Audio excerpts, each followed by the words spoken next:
കുടുംബങ്ങളുടെ സംരക്ഷണത്തിനും പൈശാചിക ബന്ധനമോചനത്തിനും വേണ്ടിയുള്ള ശക്തമായ പ്രാർത്ഥന നമുക്കൊന്ന് ചേർന്ന് പ്രാർത്ഥിക്കാം. പിതാവിൻ്റെയും പുത്രൻ്റെയും പരിശുദ്ധാത്മാവിൻ്റെയും നാമത്തിൽ ആമേൻ. കരുണാമയനായ ദൈവമേ, കർത്താവായ യേശുവിൻ്റെ അമൂല്യ രക്തത്താൽ ഞങ്ങളുടെ കുടുംബത്തെ മുഴുവനായും പൊതിഞ്ഞ് കാക്കണമേ. ഭർത്താവിനെയും ഭാര്യയും മക്കളെയും അവരവരുടെ ഹൃദയങ്ങളെയും ആത്മാക്കളെയും ജീവൻ്റെയും വിശുദ്ധിയുടെയും ആത്മാവിനാൽ നിറയ്ക്കണമേ. ജസബേൽ ആത്മാവിൻ്റെ കപടതയും അസൂയയും കറുത്ത മാന്ത്രിക ശക്തികളും വഞ്ചനയും തലമുറകളിലൂടെ വന്ന പാപബന്ധനങ്ങളും ഹൃദയത്തിൽ പതിഞ്ഞ വേദനകളും ശാപങ്ങളും തൊഴിലും സാമ്പത്തികം ആരോഗ്യ മേഖലയിലും ഉയർന്നിരിക്കുന്ന എല്ലാ തടസ്സങ്ങളും കർത്താവായ യേശുവിൻ്റെ ക്രൂശിൻ്റെ ശക്തിയാൽ തിരുരക്തത്തിൻ്റെ ശക്തിയാൽ ഈ നിമിഷം നശിക്കട്ടെ. സാത്താനെ ദൂരെ പോവുക. ഞങ്ങളെയും ഞങ്ങളുടെ കുടുംബത്തെയും ഞങ്ങൾക്കുള്ള ദൈവം തന്നിരിക്കുന്ന എല്ലാത്തിനെയും വിട്ടുപോവുക. നിത്യ നരകാഗ്നിയിലേക്ക് പോവുക. ഇനി ഒരിക്കലും മടങ്ങി വരരുതെന്ന് കർത്താവായ യേശുവിൻ്റെ നാമത്തിൽ ഞങ്ങൾ കൽപ്പിക്കുന്നു. കർത്താവായ യേശുവിൻ്റെ നാമത്തിൽ ഞങ്ങൾ കൽപ്പിക്കുന്നു. കർത്താവായ യേശുവിൻ്റെ നാമത്തിൽ ഞങ്ങൾ കൽപ്പിക്കുന്നു.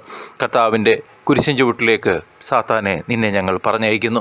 പരിശുദ്ധ അമ്മേ, വിശുദ്ധ യൗസേപ്പേ, വിശുദ്ധ മീഖായേൽ മാലാഖേ, സകല വിശുദ്ധരും പരിശുദ്ധ മാലാഖമാരുമേ, ഞങ്ങൾക്ക് കൂട്ടായി ഈ പ്രാർത്ഥനയിൽ ഞങ്ങളോടൊപ്പം ചേരണമേ. പരിശുദ്ധാത്മാവിൻ്റെ തീയിൽ, ശക്തിയുള്ള അഗ്നിയിൽ എല്ലാ പൈശാചിക ശക്തിയും ദഹിപ്പിക്കപ്പെടട്ടെ. പരിശുദ്ധ അമ്മയുടെ പരിശുദ്ധമായ മൂടുപടത്തിൽ പൊതിഞ്ഞ് വിശുദ്ധ മീഖായേൽ ദൂതൻ്റെ ജ്വലിക്കുന്ന വാളാൽ കാക്കപ്പെട്ട് വിശുദ്ധ പിതാവായ പിയോയെയും ഗബ്രിയേൽ അമോർത്ത് പിതാവും പ്രാർത്ഥിച്ചിരുന്ന അതേ ദൈവിക കരത്തിൽ ഞങ്ങളുടെ വീടുകളും ബന്ധങ്ങളും യാത്രകളും ജോലി സ്ഥലങ്ങളും ജീവിതത്തിൻ്റെ എല്ലാ വഴികളും സംരക്ഷിക്കപ്പെടണമേ. ഭർത്താവിന് വിശ്വാസവും ധൈര്യവും ഭാര്യയ്ക്ക് സമാധാനവും ആരോഗ്യവും മൂല്യങ്ങളുള്ള ജീവിതവും മക്കൾക്ക് ജ്ഞാനവും ദൈവഭക്തിയും വന്ധ്യയായിട്ടുള്ള സ്ത്രീകൾക്ക് കുഞ്ഞുങ്ങളെയും ദൈവദത്തമായ ജീവൻ്റെ അനുഗ്രഹവും ഈ നിമിഷം ലഭിക്കട്ടെ. യേശുവിൻ്റെ പരിശുദ്ധ നാമത്തിൽ ഞങ്ങൾ അപേക്ഷിക്കുന്നു. പിതാവേ, ഞങ്ങളുടെ പ്രാർത്ഥന ദയവായി കേട്ടരുളണമേ. ആമേൻ. ദൈവജനമേ, ഈ പ്രാർത്ഥന ആവർത്തിച്ച് കേൾക്കുക.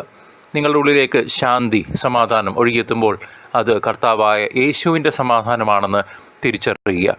God bless you.